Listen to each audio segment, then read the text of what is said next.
If you were offered a quiet life forgotten, or a short life remembered forever, which would you choose? For Achilles, peace was never the path. His fate was carved in war before he ever held a spear. From stone, the warrior awakens. His name would become the most feared sound on the plains of Troy. Across the Aegean Sea, Greek kings gathered their armies and sailed toward the walls of Troy. Troy was more than a city. It was pride, power, and defiance built into stone.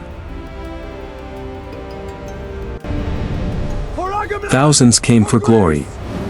But among them, one warrior stood higher than every king and soldier.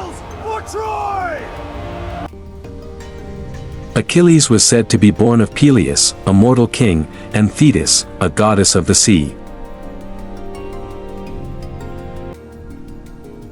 From birth, he stood between two worlds, the fragile blood of men and the destiny of gods. Under Chiron's guidance, Achilles was not trained merely to survive battle. He was trained to become it. Rise, Achilles! Every wound hardened him. Every fall sharpened him. Every lesson pulled him closer to legend. The gods watched from Olympus. But even divine eyes could not turn him away from fate.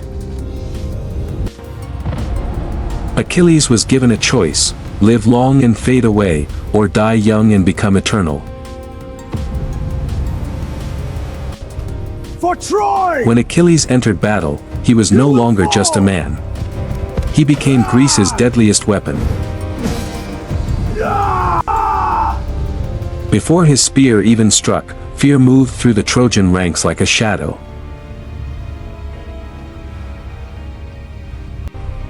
You dare face His spear moved like thunder. Troy! His shield stood like a wall no enemy could break. But Achilles carried a wound no blade had made, pride powerful enough to challenge kings.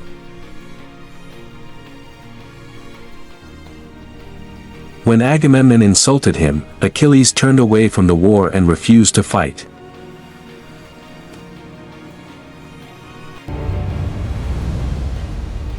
Without Achilles, the Greeks lost more than strength. They lost the fear that kept Troy back. Then Patroclus, the man Achilles loved like a brother, made a choice that would change everything.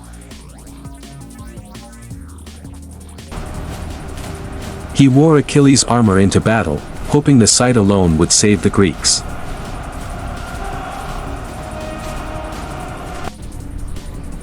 But Troy had its own champion, Hector, prince of the city and guardian of its walls.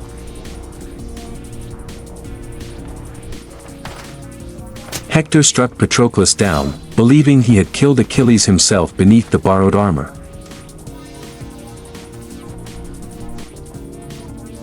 When Achilles heard the truth, silence broke him before rage ever reached his voice. No! This was no longer a war for Greece. This was grief wearing armor and carrying a spear. When Achilles returned to the battlefield, even the dust seemed to stop moving.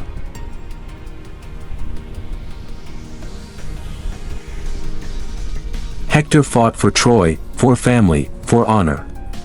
Achilles fought for the dead. Their duel was not only a clash of warriors. It was the moment grief met destiny. Achilles struck Hector down before the gates of Troy. But revenge gave him no peace. The famous Achilles' heel came later. In Homer's Iliad, Achilles was not invincible. He was human. Achilles may not be a photograph of history. He is an echo of it, where glory still asks for blood.